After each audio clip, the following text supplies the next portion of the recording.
The ghost of Christmas Honk is, has returned.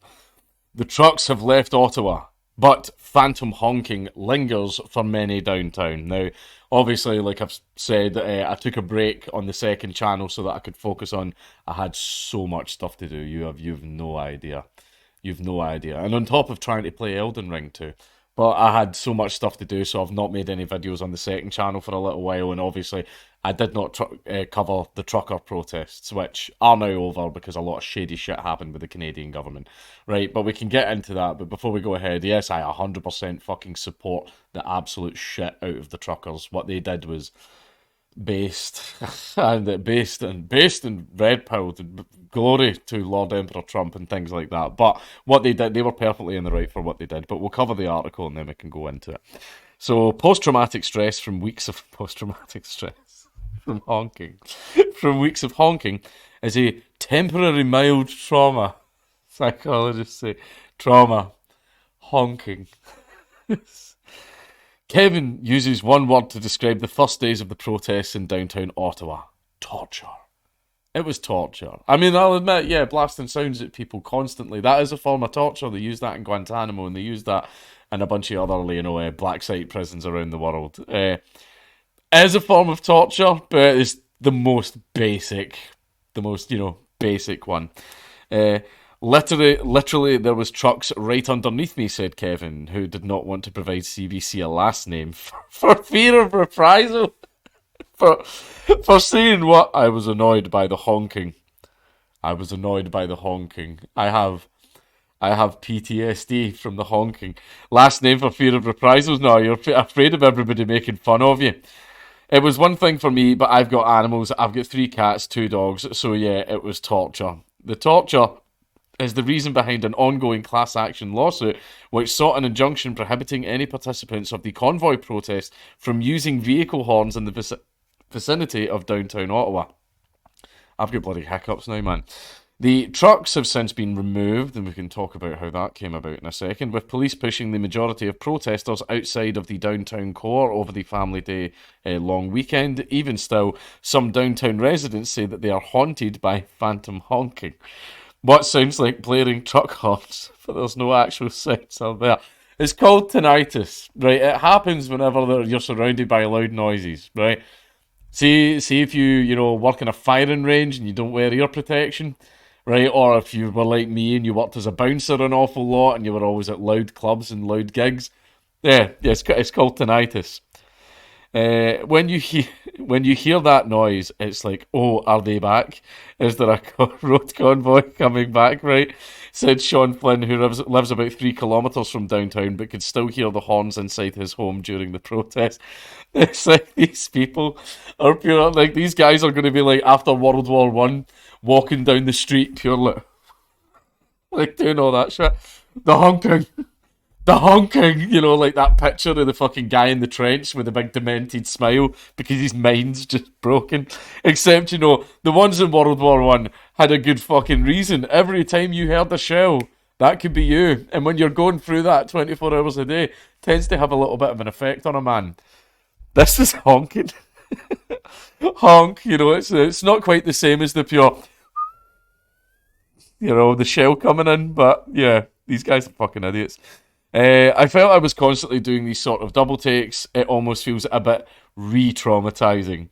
Flynn isn't alone. Downtown resident Zakir Virani said he hears phantom honking too. Usually at night, which keeps him awake. That's the ghost truck. The ghost truck has come back to haunt all of you in your dreams. It's going to keep honking and make your cat shit in the bed. It's... oh, sweet Jesus. Pardon. It's hard to explain because I think with any post-traumatic stress-induced thinking, it's not very rational. You're not actually hearing honking, he said, adding he experiences constant on-edgeness and fear anytime he steps outside since the fear of what? Fear of what? A sound. A fucking sound, because nothing's going to happen. Is it going to be like that if he opens the door and the lights flash on and the truck goes and just crashes into his house and kills him like some haunted truck fucking B movie? It's not good for anyone to feel that way. A temporary symptom, Dr. Peter Liu, a Ottawa-based clinical psychologist, said it's possible people who hear phantom honking are experiencing a mild trauma. Expect a lot of this. See how a lot of people like to make up shit about themselves so that they seem interesting, or they can get pity, or they can use it as a little bit of a crutch in social situations and stuff like that. Expect a lot of this. You know, say like those people that have ADHD and depression and bipolar and all that stuff, but they never went to a doctor. You know, they did a quiz online, and it says they had it, which is just as good, you know, as going to the doctor. These sounds become sort of embedded in mind, kind of like the way trauma leads to flashbacks, said Lear. Even even long after this has happened, the brain is still in a hyper-vigilant state and expects more honking. And this is going to happen is, for example, you know how some soldiers get a little bit jittery whenever they go to a fireworks display? These guys going to have a fucking nervous breakdown whenever they're in a traffic jam? Liu says this is especially worrisome because it contributes to disrupted sleep. When people can't sleep, it leads to anxiety and exhaustion, with the possibility of developing into depression or memory problems. It is temporary and will always fade with time, Liu said of the phantom honking. In the meantime, he recommended trying to sleep in a different location, even if it's just in another room, listening to music or putting on white noise before bed. If the problem continues, he said that people shouldn't hesitate to reach out to a doctor or mental health professional. Now, to talk about the trucker protests in and of themselves, this story was fucking retarded. But to talk about the actual trucker protests themselves, they wanted to protest against the mandates, where it was basically get the jab or lose your job. So essentially, making it a forced medical procedure, which is, which I've said many times before, if you want to go out and get the vaccine, go out and get the vaccine. That's not a problem. You can go out and get the vaccine. That is 100% your choice. If you don't want to get the vaccine, then whatever, 100% your choice, and you should not be forced or coerced into doing it. And what they were doing was these people were like skirting the lines where, oh, well, we're not forcing you, but you can't work here. You can't have a job anywhere if you don't get the fucking jab. Right? Can't have a job anywhere. So it's a case of, yeah, like, you won't be able to eat and feed your family, and you and your children will be homeless, but it's not like we're forcing you. That's a lot of crap, right? All that shit, that's complete fucking gaslighting. They are forcing you. They are trying to force you. Although all of this has taken a little bit of a back seat, you know, since World War III kicked off. See all those soldiers that get kicked out for not getting the vaccine? Yeah, I wonder what's going to happen. So basically, like, it is forced. They are trying to force you to get the vaccine. These truckers wanted to protest against that, which is their right to do, protected freedom of speech. They did not. Some of them, like a very tiny amount of them, like damaged. But everyone was like, "Oh, there's a Nazi flag there," and some of them punched a guy, and some of them done this and everything. And it's like, "Oh, okay." So the actions of a tiny amount of protesters, you can use that to label the entire protest and label the entire movement. You want to play that game? You really want to play? No, you don't want to play that fucking game, because you realize that'll annihilate every single protest that we all had to fucking put up with for the last 2 years, right? So you can fuck off with that game. But one of the main things that came out of the trucker protest, and the thing that I realize this sounds bad, but it made me very, very happy, was Justin Trudeau's response to it. He started calling them Nazis. He started calling them fascists. He started just constantly denigrating them, basically dehumanizing them. And then people started calling them terrorists. People started saying they're terrorists, terrorists, terrorists. And over the last 20 years, you know, since like 9/11, we've all, the population, you know, the citizens of the countries around the world, especially in the West, have been conditioned to think a certain way about terrorists and the type of treatment that they might deserve, you know. So that's the reason that that language was used. But what Justin Trudeau did afterwards was he brought in the Emergencies Act, the Emergency Power Act, which essentially makes the government the big daddy. I'm not subject to courts. I'm not subject to rules. I'm not subject to jack shit. We are going to go in there and we're going to take the truckers out of there, and we're going to do it by fucking force. And there's not a fucking thing that they can do about it. Now, that was a terrible, awful thing that violated a lot of people's rights. However, I love that that happened. I love that that happened. Do you want to know why? Because it shows that, see, all of your rights and all the things that the government pretends that you fucking have, it passes a little act and every single bit of that goes away. The government has the power to do that. So basically, that renders the government itself completely, utterly illegitimate. Illegitimate. We are allowed to do whatever the fuck we want, but it's okay because we'll do it for good reasons. No, it wasn't. It was to protect itself. It was to protect itself. So the fact is, rights should be just rights. You just get those. You have them no matter what, right? But the government has proved like, oh, if I sign this little form, all of that goes away and I get to do what I want. But the purpose of government is obviously to uphold our rights and protect us and, provide us with infrastructure and who will build the roads and all that other type of stuff as well. The fact that the Canadian government just has that little thing. We just passed it. Oh, here you go. Just pass this. Renders it completely fucking illegitimate. Renders the government completely illegitimate.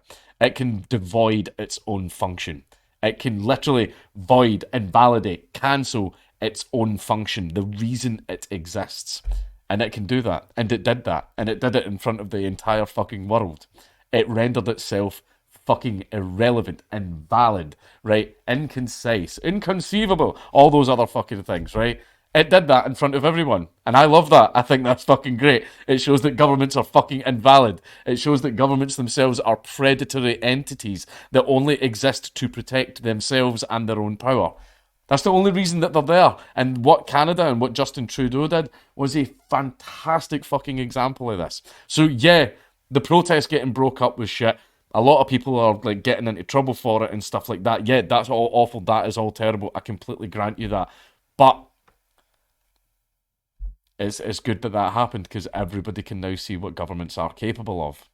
Everyone can now see what is a threat to certain governments, right? So, yes, it was bad in the short term, but in the long term, for those of us who are very, very anti-authoritarian and anti-government, well, this makes it so much easier to bring other people into that same mindset, which I think is good, right? Please don't mix my words up because you thought it was good that the protests got broke up, right? It's shit that they got broke up, but I mean, the state completely delegitimized itself in the process, which is fucking fantastic, right? I'm sorry, but that's great. But another thing that they were saying as well is the police kept coming out and saying there was that woman that get trampled by a horse. Oh, a woman threw a bike at a horse. No, she didn't. Like, we were all watching the video of what happened. Isn't it amazing that when there's video footage and your own eyes can see what went down, the press still try to lie to you? Like, I love that. It's like, let's go, Brandon. Like, I love it when, even though all of your senses are showing you reality, the press will sort of like appear in front of it and go, no, don't look at that.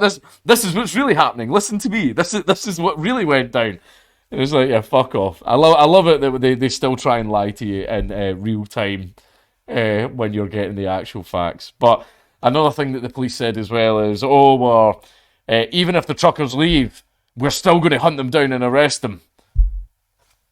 Well, then why should they leave now? Like, I'm going to get arrested anyway. Might as well stay. Like, if I'm fucked either way, I might as well double down. I mean, it's like the guy that's on the run from the police in a car because he's just killed 3 people. Where it's like, yeah, he's like, I'm getting the chair. Like, I am getting the gas chamber. I'm getting the lethal injection. I'm getting all of that. Like, why should I stop? I'm just going to fucking keep going and cause more carnage because there's literally nothing further bad that can happen to him. And that's pretty much what happened with the truckers as well. They were like, oh, well, if we're getting arrested on it anyway, then fuck it. We'll stay. And that's what happened. But then ended up the Emergencies Act came in and removed them. But they are hunting down and freezing their bank accounts. And then there was what fucking GoFundMe did. Jesus Christ. I should have covered all of this as it was happening because there's so much I've missed. Yeah, GoFundMe. My campaign is still with GoFundMe, so I have no comment to make on that. I will not be using them again in future, and I feel that a lot of other people will not be either. Probably for the best. But, yeah, the truckers, in my eyes, 100% completely legitimate protest. They had a grievance that they wanted to air to the government. The government, however, being the government, would not have listened and would have not done anything to resolve their problems. So they resorted to the method of honking their horns. Basically, causing a big non-violent nuisance that annoyed everybody to the point where it would have brought about change. But instead of the entering into negotiations with the truckers, saying, okay, maybe we can meet a middle ground, maybe we can come to a compromise. The government instead put the jackboots on and signed away everybody's fucking rights. Signed away everyone's fucking rights, gave them carte blanche to do whatever the fuck they wanted. Could have went in and fucking opened fire on them, because they could have done that, because it was in accordance of Canadian law, because this document we signed 5 minutes ago says there are no laws until there suddenly are laws. Right? That's all things that they could have done. Right? But they could have spoke to them, but instead they didn't, because the government went, nope, fuck you, here's what's happening. Don't want the Jag? Then no, you cannot buy your child's insulin. Right? And it's fucking horseshit. It's absolute fucking horseshit. However, I love it when governments show their true face. I love it. I love it so much. Like, people get annoyed about it. I don't. I think it is fantastic, because the more and more we can get them to do that, the easier it will be to go down to your local pub and say to people, maybe this whole government thing's actually an extremely bad idea. Maybe it's a really, really bad idea. Maybe we should let private enterprises take over, because if the police fuck up, you can't fire the police. I mean, they're not really held accountable for fucking anything, except very occasionally the plebs will get thrown a little bone. But yeah, I'm just saying, in the long run, it's a good thing. But to everyone that took part in with the truckers and stuff like that, fucking well done, bravo. The fucking memes that came out of it was fucking brilliant. You know, a bunch of little, city yuppies, like the honking, like lying in the corner, like rolling back and forward while their fucking cat stress shits all over their fucking face. It's fantastic. It was great. However, I think it's fucking phenomenal what they did. I think it's terrible the way the government treated them, but what the government did, well, people saw. People saw. And we'll remember.